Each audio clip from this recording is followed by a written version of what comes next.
All right. Hey guys, welcome back to We Talk Money, and we are back on the road. So we're doing another kind of virtual meeting here. So bear with the video quality, but there's so much happening in the world that we wanted to do an episode this week and just talk about markets, the Russia-Ukraine situation, portfolio management, risk management, handling emotions in times like this, and just a plethora of things. Where do you guys want to jump into, or any comments to kick off the show? I feel like we've had about a year's worth of developments happen in 1 week's time. We've had massive moves across a ton of different markets globally. And, you know, my stance is that it's not over. We've got still a pretty wild ride ahead here. So buckle up. We always say buckle up, but maybe put an extra seatbelt on this time. Yeah. What's the quote that some decades nothing happens, and some days or weeks you have decades happen? And it feels like the past week or two has just been one of those moments where a whole lot is happening and markets are trying to figure out which direction they want to head. And yeah, we've got a lot to look at. Why don't we actually just start by taking a look at some commodities, some things that I thought were really interesting. Obviously, with Russia and Ukraine being massive exporters of corn and wheat, Ukraine being the fourth largest exporter of corn and wheat. And then between Russia and Ukraine, 29% of all wheat is coming from that region. And so when we take a look at these charts, wheat obviously breaking out of a multi-decade resistance level. So as far as a trade, kind of interesting here, breaking up above, again, the last time we were at these levels was back in 2008. And then also taking a look at corn, which is also testing all-time highs, also multi-decade resistance. So commodities seeing a big boom across the board. Also oil, which is up over $100 right now. And also on the metals side, you've got the miners ETF, which had a massive breakout, kind of a technical, just really textbook breakout over the past week. Gold has made a little bit of a move, but again, this is more of a slow moving market. What's happening in stocks right now, Nikki? What would you say as far as like looking at the technicals and just trying to understand over the past couple of weeks with all the violence and the volatility in the world, what are we seeing happen in the indices on a technical level? Yeah, I mean, recently we saw the indices start to come in with the expectations that the Fed is going to start raising rates, and the market was kind of recalibrating for that liftoff, so to speak. But then we had Russia invade Ukraine. We saw more weakness. We saw more fear. And, technically speaking, the market is at an inflection point here. The market has been the bears and bulls have been battling it out, over the past, say, 5 trading sessions. We've got a clear trend line of resistance that the market's trying to break out of today, not only in the S&P, but also the NASDAQ. It's kind of the same idea. So the market's coiling up for a move, but it's very, very difficult right now to kind of take a side and take a stance on direction. I think that we are truly at a 50-50 zone here. There's a lot to be a little bit worried about in terms of the economy, in terms of inflation, how the consumer is going to fare, going forward this year, with all of these new issues that we now have with like you're seeing commodities go nuts, right? There's a lot of things that could go wrong. There are also things that could support equities staying afloat. Maybe not new highs, but equities kind of playing in a range and trading flat, trading choppy. And, we've had the past 3 years outsized returns in the S&P 500 and, the NASDAQ. So I have a feeling this is going to be one of those years that we could be looking at very muted performance. So I think that it's as far as price action goes, we're at an inflection point. We're waiting for price to kind of figure it out here and make a decision, but it could just be choppy and boring too. So I'm I'm not trying to pick specific direction right here. I'm just letting price play out and talk to me. Yeah, I'm seeing the same thing in the crypto markets with Bitcoin. Just looking at the daily Bitcoin chart right now, over the past year, we have gone either over under the $45,000 magnet price. Anytime you're in a choppy kind of range bound market, there's generally a price that acts as a magnet where when you get above it, it pulls back to it. When you get below it, buyers step in and drive it back up to that price level. And 45K, we've actually had 10 major times where we've either tested it as support or resistance or broken through that price level over the past year. And, one thing that we've seen in the news over the past couple of days is this narrative that Russians and Ukrainians are switching to crypto or, trying to put all their capital into crypto, which has given Bitcoin some massive pop. Everybody's really, really bullish right now over the past couple of days because we had a really big day on February 28th where Bitcoin's price was up, 15 to 20%, depending on what market you're looking at. And from the pivot low of February 24th, Bitcoin's price was, at least intraday today, was up about 30 to 33%. But when you zoom out and you look at the bigger picture of what's actually happening, all that really happened was Bitcoin came right back to that magnet price around 45K. So, again, just kind of like stocks, what you guys were saying, Bitcoin is also at a 50-50 area. But Trav, talking about the macro picture, I wanted to ask you about this. I know you've been talking a little bit about the possibility that we're looking at like a 1970s type environment for the markets, which a lot of people that listen to the show weren't trading or investing or even alive during that time period. So maybe we can give people a little bit of an idea of what that was like, what the conditions were, and what the possible risks are that we could be looking at a market environment like that today. Yeah, great question. Yeah, so the scary thing about the 70s is that we had a lot of multiple compression and volatility in stocks and other asset classes. Commodities did very well generally over that decade, but there was quite a bit of, like I said, volatility in other asset classes, including stocks and real estate. And stocks in particular had some really tough years, some big down years. And the reason for that was that you had a lot of geopolitical uncertainty. You had a lot of energy and supply issues in the energy sector. And so you had energy prices go up significantly. You had metals prices go up significantly. And so you had essentially a stagnation or a stagflation environment. And so that's something that is concerning me right now about the current environment. I was already worried about inflation. We've talked about it ad nauseum for the past year. And while I think, I think a couple of weeks ago that maybe we would start to see the rates moderate by the middle of this year, just because we're starting to comp against high figures from last year. Now that we have the whole Russia-Ukraine situation, it throws another wrench into the inflation picture. So now we're looking again at, crude, I think today hit almost 110 a barrel. You've got natural gas prices in Europe at new highs. You've got, or near close to all-time highs. And you've got, just commodity inflation across the board. Like you mentioned, corn, wheat, nickel, you name it. I mean, most commodities are seeing a significant spike over the past couple of weeks. And if that persists to some degree throughout the year, or even into next year, we're going to see inflation figures remain really high. And that puts the Fed in a bind, of course, that puts other central banks in a bind in Europe. So you want to be able to fight inflation by raising rates, but that inflation is also already kind of cooling the economy, hurting consumers' balance sheets, et cetera. So how do you deal with that, right? That's the problem of the 70s. We had another recession in 1980 where the Fed was like aggressively raising rates at a time when they were trying to head off inflation, but it was kind of killing the economy. So you have this like false choice. Do you raise rates to try to head off inflation, or do you stay behind the curve and potentially can contribute to the inflation problem? So that's the tough spot the Fed is in. We still have that first March meeting where they are thought to raise rates, and the market keeps flipping probabilities between whether it thinks the Fed is going to raise 25 basis points or 50 basis points. I'm actually less worried about that.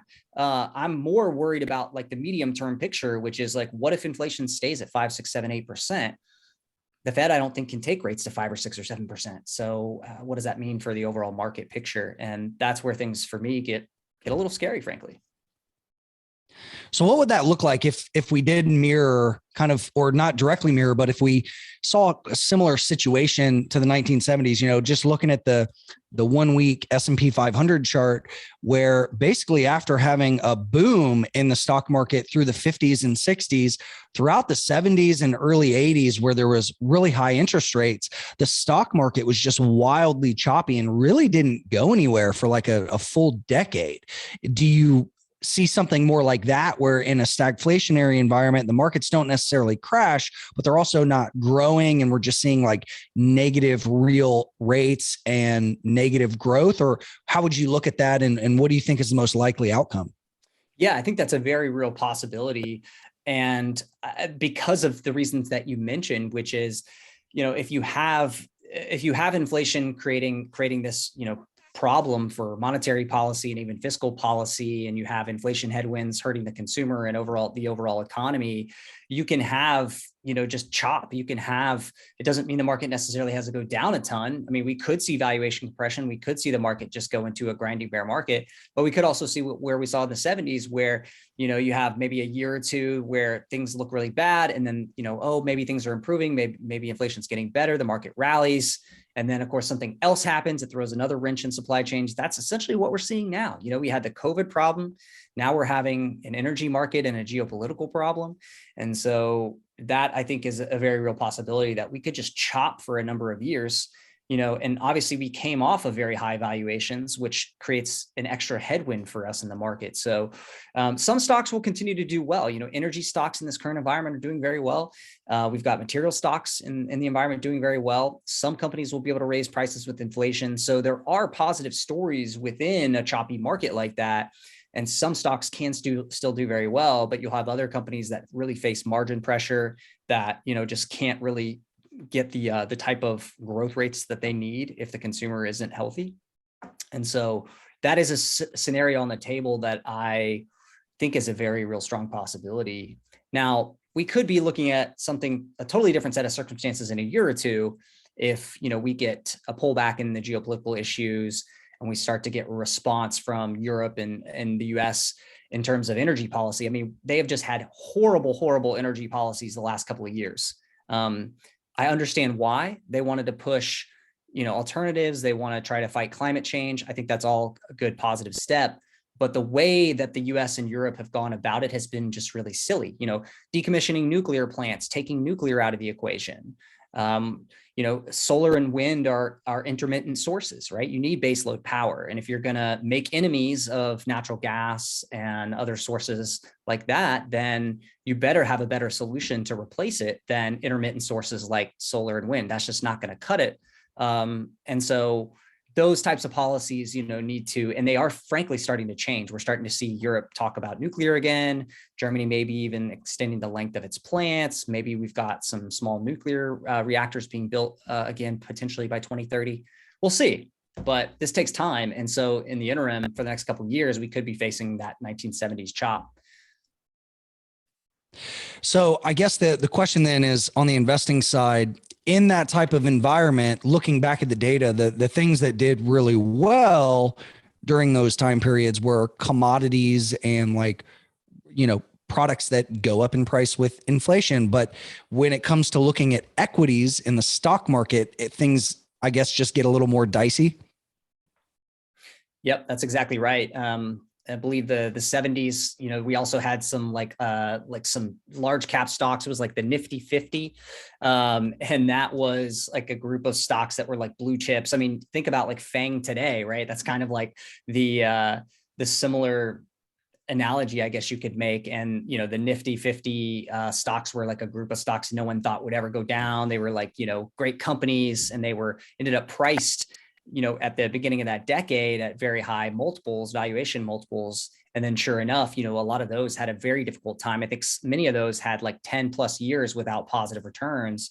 And so many of them were either flat to down for most of the 70s because they started at high valuations. And then you get a rough economic environment on top of that, and you just have that headwind. So I think, there's going to be companies like that. Luckily, I will say this. We have had a lot of the froth in the market just absolutely get decimated in the past 3 to 6 months. We started seeing this last year. It started with the SPACs. It moved into growth stocks. It moved into the COVID winter stocks, like the Zooms and Pelotons have gotten crushed. This earnings season, we've seen a ton of massive moves down after earnings reports that either just met guidance or maybe slightly missed it. And so a lot of that excess froth and valuation multiples has really started to get worked off. So, we're not at like cheap value levels on a lot of growth stocks yet, but we are at more reasonable levels already just in a short period of time. So I will say that for the market, we have eliminated a lot of the really absurd stuff already. Yeah. So I'm going to pull up a chart that I think I found on Twitter the other day where it shows like the drawdowns of all the meme stocks. But Nikki, what would you say to, like all of these new traders that came in over the past couple of years that either went heavy into NFTs or, altcoin crypto stuff, chasing the massive gains there, or, the tech stocks of the world, the meme stocks, and they're looking at their portfolios today down at least probably 50%, right? What would you say to somebody like that? Like some words of wisdom of what they could do or how to think going forward? Yeah, I mean, look, we did see a lot of people new to the markets come in and get excited with all of this. And to them, I would say that this is part of paying market tuition to learn how to be a better trader. We've all made mistakes. We've all done things that have, we look back and say, oh, dang it, I can't believe I did that. I wish I did that better. This is that learning opportunity, I think, for people to learn more about fundamental analysis, to learn more about valuation. I know valuation didn't matter in 2020 and 2021, but, the professionals knew that eventually this was going to matter again. And sure enough, here we are where it matters again. So, you got to shake it off. If you didn't blow up, if you didn't blow yourself up, you probably still have some capital that you can learn how to deploy in the right way. I think that to speak on just overall portfolio management, we are right now seeing the power of diversification. We are, even Bitcoin, even though Bitcoin is overall, in a downtrend, the performance of Bitcoin over the past few sessions, as all of this has unfolded, it's been pretty impressive to see it spike the way it did, even though it's still in a range when you compare it relatively to the S&P 500 or the NASDAQ. You could see that the performance there was interesting. Gold was up, oil is up, commodities are up. It just speaks to the power of diversifying your portfolio across multiple asset classes. Still, we preach this over and over again, but here you want to see it in real time. Here it is. The stock market, we don't know where it's going. Could it head lower? Sure. Could it hold up? Sure.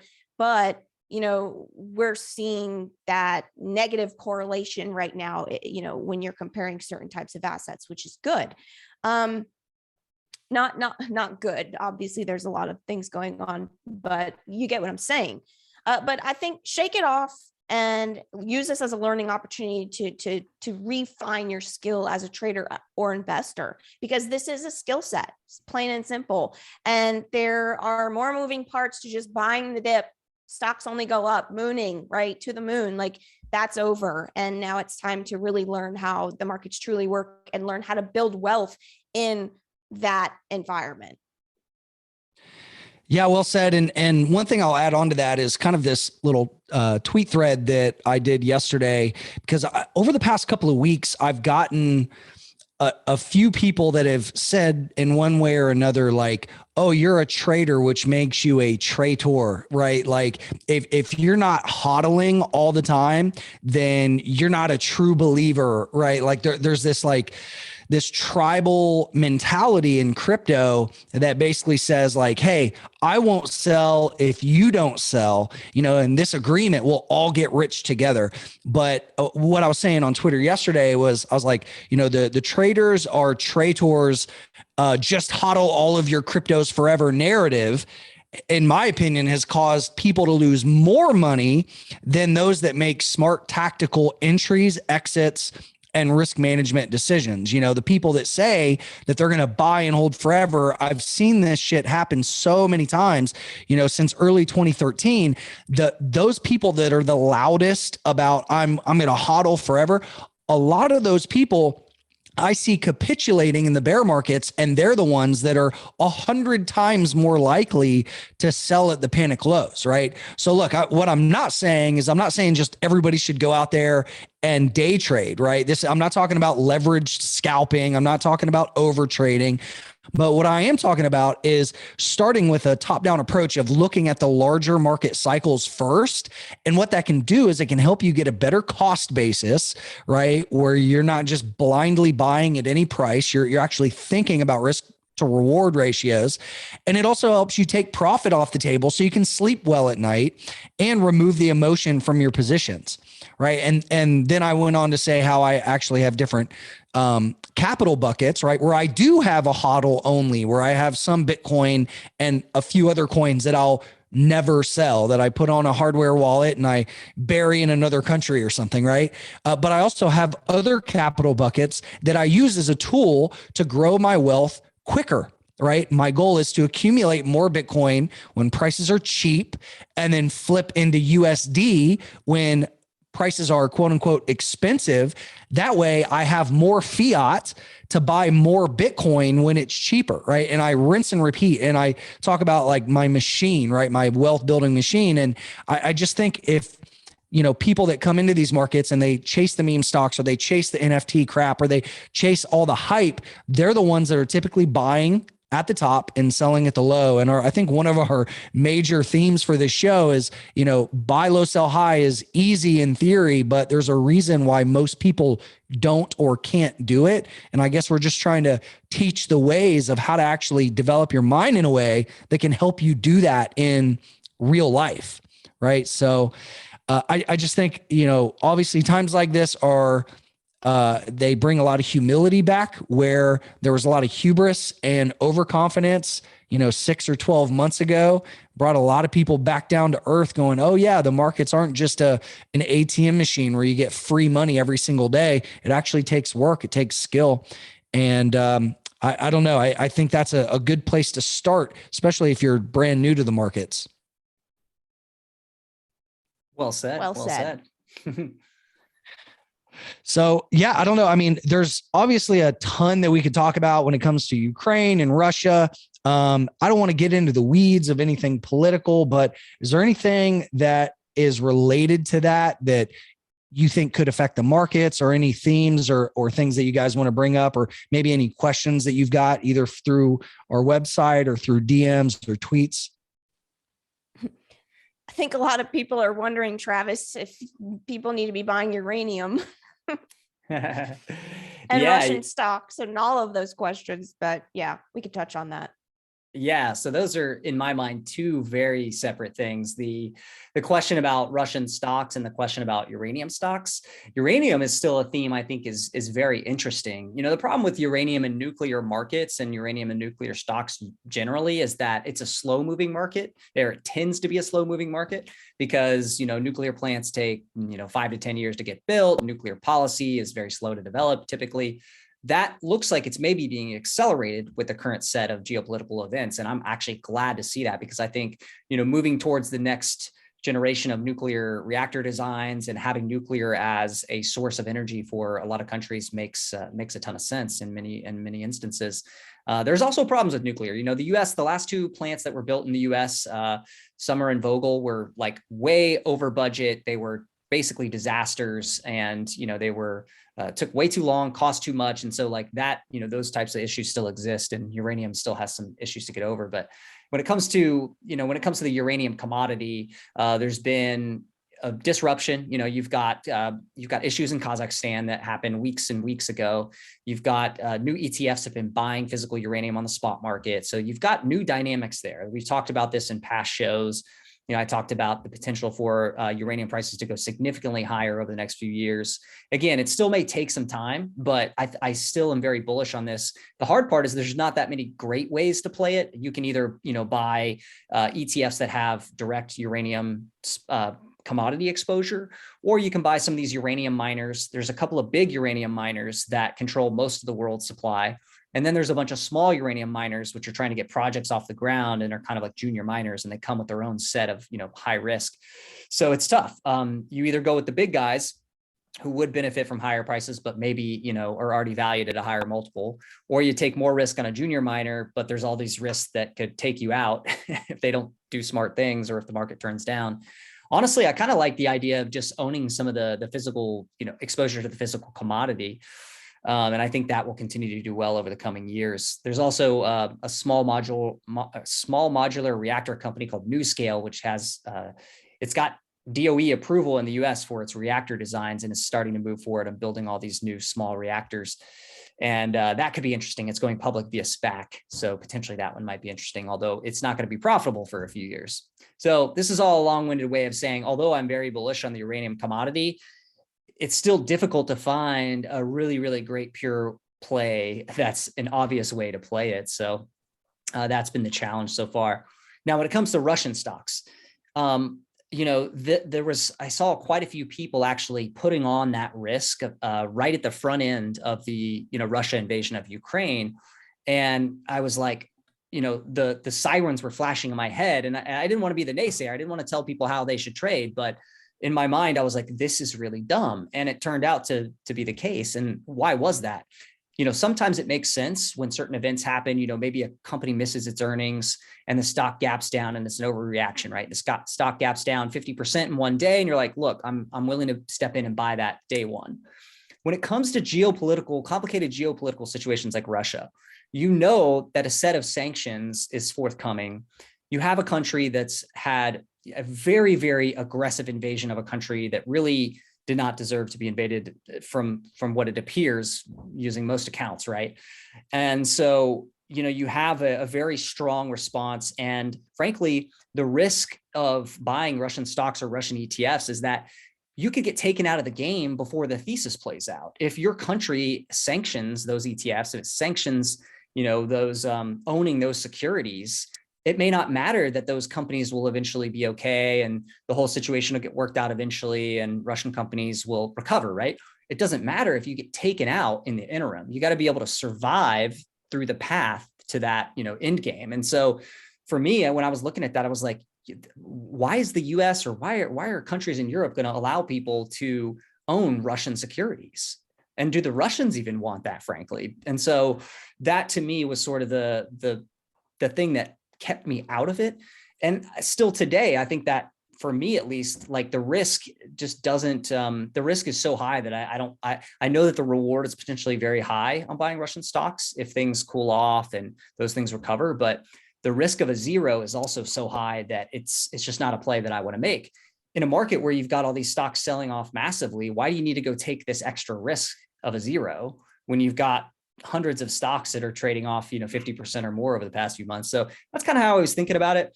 I just caution anyone who's looking at doing something like that, countries like Russia, countries like China, what is your recourse to owning those companies and those securities? In many cases, there's none. So you just need to be very, very careful in those situations. Yeah, I guess the idea of buy the dip makes sense if there's not extreme risk, right? Like there's a lot of people that look at some altcoins and they say, hey man, this thing's down 80%, buy the dip, right? Well, is that a dip or is it a death spiral to zero? Right. So like, I think, what was it, a year or two ago when, China was down massively and everybody was hitting us up saying, hey, should we buy the China stocks? Well, it's like, well, yeah, but you got to look at the underlying, do you actually even own the company? And what are the systemic risks that are attached more to China stocks than just like a dip on a bad earnings report on a US stock, right? Yeah, and many of those Chinese stocks have not recovered. Even some of the large ones like Alibaba are still very close to their multi-year lows. And you have certain of the like education sector Chinese stocks like EDU and a couple of the other ones that are down still over 90%. So again, it's just, we have precedent for this. It's just a very dangerous spot to try to go in and be a hero in with so many external factors that you can't control. Yeah, good point. Nikki, there was a question that came in that I thought would be kind of a good segment into some personal finance stuff. Kevin was asking, when you talk about saving for your emergency fund, where do you want that money parked? Like, are you going to put it in a savings account that has like, 0.5% yield? It becomes a little stressful having to wait for that money. What do you think? What's a good place to park emergency cash? In a high yield savings account. Basically, too many people try to get too fancy with their emergency savings. And I think I saw that question earlier, and this person mentioned that it can be stressful because they're investing it in the markets. And then when they need the money, they're selling it, and then it's got to transfer back to their accounts. And, then there's the risk of the assets that you're investing in with your emergency fund money going down, as we're seeing right now. I mean, think about it. If yes, we all know that there are, that high yield savings accounts in general aren't paying diddly squat, rates are low, and that sucks. And we know that there are assets like Bitcoin and equities that could potentially give us return, right? But, look at what has happened. If you would have put your emergency fund savings in Bitcoin at 69,000, in the, an S&P 500 index fund at the highs, or even close to the highs, and you need to pull money out right now, what are you've lost even more than you would have if you would have just been earning that 0.5%, right, in a high yield savings account. So I try to tell people that chunk of money for emergencies, just let it be. Yes, it's losing money to inflation right now, but you don't want to have risk on that money. You don't want to take risk on that money and be in a situation where you have to pull out at the wrong times and you can't put the down payment on the house or get the roof fixed or whatever it is. So just don't get too fancy high yield savings account. And guess what? Like the Fed's going to be raising rates. So our high yield savings accounts at least will be increasing, the rates will be increasing a little bit over the next year. It's not much, but it's something.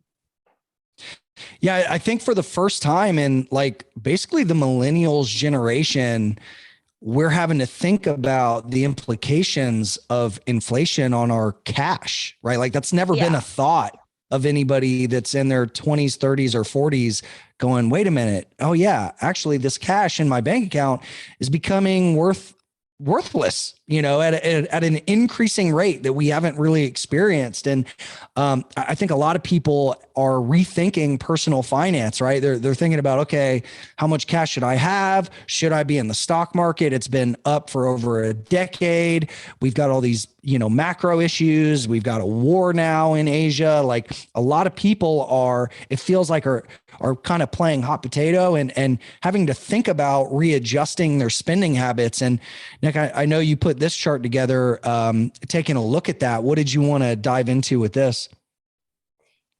Yeah, well, I want to touch on what you were just saying about cash, because I think that it's important to have a clear delineation between emergency fund cash, meaning the money that's going to save your butt if something happens, and then just cash in excess of that, right? There's a big difference between the two, and the way you approach them are going to be different. And so, yes, I think that people are starting to look at their overall position and say, okay, here's my emergency fund that's set, and set it and forget it over here. But I have in excess of that, all of this other cash in a checking account, and I don't know what to do with it, right? Like, or how much cash should I really have? So I think it's important to that cash, that excess cash, in addition to your emergency fund, is what you need to be considering allocating into assets, right? Because you don't want to lose to inflation over the long run. So I just wanted to kind of point that out and make sure people understand the difference between the two. As far as, this chart, I've really been kind of trying to dive into some of the macro data to just kind of get a feel for where the consumer's at, where debt levels at, like going into this new paradigm shift of the Fed raising rates. We're coming off of an extremely low rate environment, and just kind of all of these things put together. I was having a hard time trying to parse through all of it. So I put this together and just wanted to touch on the fact that I do think, we have come out of an environment where the consumer has been a little bit spoiled, right? With the pandemic, the consumer had a spike in their savings rate. They had a decrease in their consumer debt levels. They had, increases in income, and an increase in disposable income, meaning, extra income after the bills are paid, right? And so now things are starting to shift and change, and it's shifting and changing with interest rates at, lows, right? So now we're seeing personal savings rates are back down. If they're not close to pre-pandemic levels, I believe they're at pre-pandemic levels. And then we are seeing consumer debt start to spike again. We're starting to see, the consumer is still spending, even though they have less discretionary income, they're still spending. We're seeing spending data is good. Retail data has been good, right? But they're doing that with increasing their consumer debt levels. As you can kind of see, the consumer debt as a percentage of disposable income is starting to increase. So what I'm thinking is the consumer has had stimulus for the past 2 years. 2020, 2021 were stimulus years. Money went into their pockets. Maybe they weren't spending as much because of staying at home more, right? And they were used to being flush with cash, being able to spend on that extra pair of shoes or that extra trip or whatever it is. And I do have a feeling that, the consumer is going to have to shift their thinking on their finances and really look at, okay, I don't have that extra help from the government. And I don't know what that looks like. I don't know if that looks like, debt levels going up a lot more while interest rates are increasing. I don't really know how this plays out, but I do think that overall people have to get used to what life was like pre-stimulus. And I just find it interesting that spending has been so strong, while the consumer has been taking on that debt and decreased savings rates. They're starting to eat into their savings. They've eaten into it, basically. And now with inflation about to eat into disposable income even more, that concerns me a little bit. Yeah, Interesting. I think this is, Do you have any thoughts? Yeah, I mean, I just think this is one of the most difficult environments we've had in a long time to construct your investment portfolio. We've had a number of questions over the past few weeks on this, which come from, normal everyday people that we know, friends and family, who are asking us, what do I do? Do I wait out what's happening in the markets? We've got, high inflation, very low rates still. So negative real rates. So, you're losing purchasing power. And yet we've got volatility in stock markets. We've got, volatility in other asset markets. So what do you do? How do you construct a portfolio and try to plan for retirement in this type of environment where there's not enough yield, inflation's too high, but yet you've got stocks still getting crushed all over the place? And the answer, I mean, there's not a great answer, frankly, but the answer for me in my mind is still really like just getting back to fundamentals of building like a portfolio that has like different uncorrelated assets and quality companies, and focusing really on valuation, not overpaying. There are companies out there with dividend yields of 5 to 10% that are, not in distress. There are ways to take some risk in maybe some of the like commodities equities or energy equities, which are still trading at actually fairly reasonable valuations if these energy prices stick, especially. And then your core that you don't want to mess too much with, of good companies that still have, good long-term growth. I think that's a reasonable way to go about it, having some crypto exposure because it is still an asset class that can offer high returns, but maybe just being thoughtful and slow about when you allocate. We talked before about using kind of extremes in the market to do that. So if we are going to be in a choppy market, then, wait for those days or those weeks or months where the market is down, it's corrected 15 or 20% already, add some of the capital in. Maybe you don't pick the bottom, but that's a better time to do it than when we've rallied and we're back near all-time highs. And so that's kind of how I'm thinking about it, is just like, be really careful, be really slow and thoughtful, focus on quality, focus on keeping as many different types of assets in the portfolio as you can. And over time, if you still, are 20, 30 years from retirement, it should work out fine. We're not going to be in this type of environment forever. So, give yourself some time to kind of continue to put capital in, and don't make crazy heroic allocations trying to like, be perfect essentially. Yeah, and I'll add on kind of how I'm thinking about this is I want to make sure that my Bitcoin coffers are filled, whatever that means, right? Everybody has different position sizes, but I have my cold storage that I think about, and I'm like, how much is that? Well, it's never large enough. That's how I think of that, right? So for anybody that thinks I'm hating on hodlers, I'm not. I am one for a portion of my portfolio. Right. But when I look at price action, as choppy as it's been for over a year, I don't overtrade this. Right. So I'm not overly aggressive with position sizes on trades. And if anything, I think it's actually, it's hard to tell where price is going to go when it's literally mid-range of a year-long chop cycle. But the multi-decade narrative is still intact for Bitcoin. So I have my Bitcoin coffers full. I'm also doing something that I didn't realize was counter. Well, I guess look, a lot of people have been moving to cities over the past 100 or 200 years, right? Paul Graham tweeted this out a couple weeks ago. It's a chart showing how rural counties in America are losing people to larger cities, right? That makes sense. But what I've been doing is I'm trying to buy up as much rural land with freshwater access as possible. Now, this, of course, is not a short-term trade. This is a long-term bet, especially on like the East Coast of the US or the Pacific Northwest, basically where there's rain and freshwater.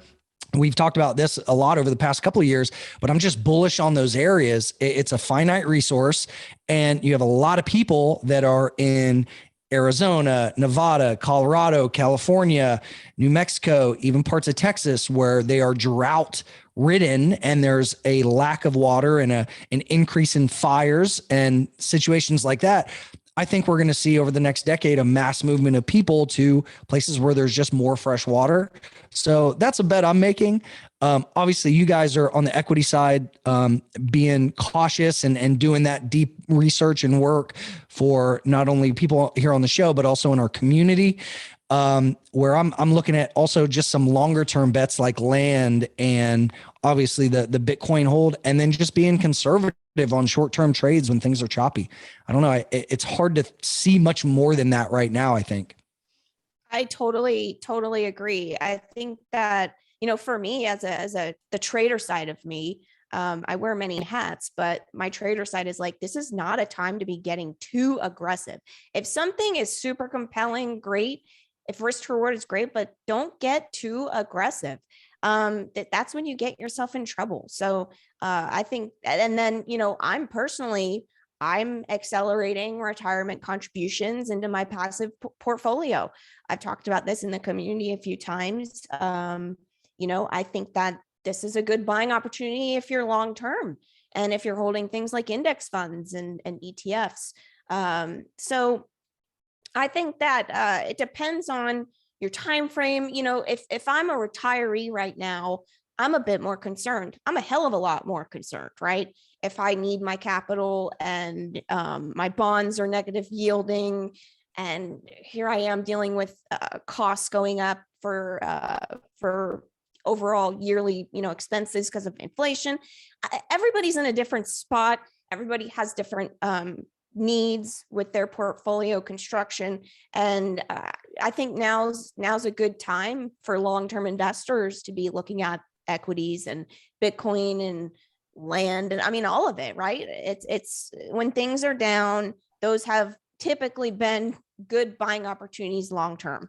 Short-term traders, it's a whole different story, whole different ballgame. Yeah, well said. Well, look, I know we've been going for a while. We can start to wrap it up, but are there any other thoughts or topics you guys want to cover before we wrap it up? Do we want to bring up the State of the Union last night, or do we want to leave that one alone? Oh my, I don't know. I think the Iranian people are happy that they got a little name drop in there. Okay, Trav, I have a question for you. What are your thoughts on Biden's comment about the Fed having a large part in controlling inflation? Well, I think, I think there's some truth to that, but right now the Fed is also, in a very difficult spot that it's going to be hard to maneuver out of. So, you know, typically, yeah, like the Fed could have a pretty dramatic effect, but other things are superseding that right now, which is, you know, both fiscal policy, geopolitics, energy markets, and those are things that the Fed has very little control over. So, yeah, I mean, I don't think the Fed can save the world from some of these inflationary pressures. It's other things, you know, it's sound energy policy, reshoring and manufacturing, you know, in more domestic locations. It's, you know, fixing some of the bottlenecks in supply chains, getting people back to work, helping retrain the workforce in more blue collar areas of the workforce, right? These are obvious solutions. Again, I don't think US or European governments have been very effective at any of this so far. So I'd like to see a lot more progress made. Maybe we just need to start voting for people who are younger and people who aren't career politicians. That would maybe be a good start. And maybe government could start actually listening to private sector and people who know what's going on in those industries. Yeah, I think that you make a good point there. I think the government does play a bit more of a hand with inflation than people think right now with this current environment. But we'll see what they do. I don't know. I guess that's a good place to leave it. A lot of decision zones in the markets, a lot of decision zones geopolitically. I don't know. It's just a very weird time. Our thoughts are obviously with the people of Ukraine. And if you guys have any other questions for the show, go to wetalkmoney.com. Thanks to Y Charts for being a sponsor and a supporter of the show. And thanks to all you guys for listening or watching. Feel free to leave us a review on any of the podcast platforms. Subscribe to the YouTube channel. And yeah, we'll see you guys next time. Take care. See ya. Stay safe.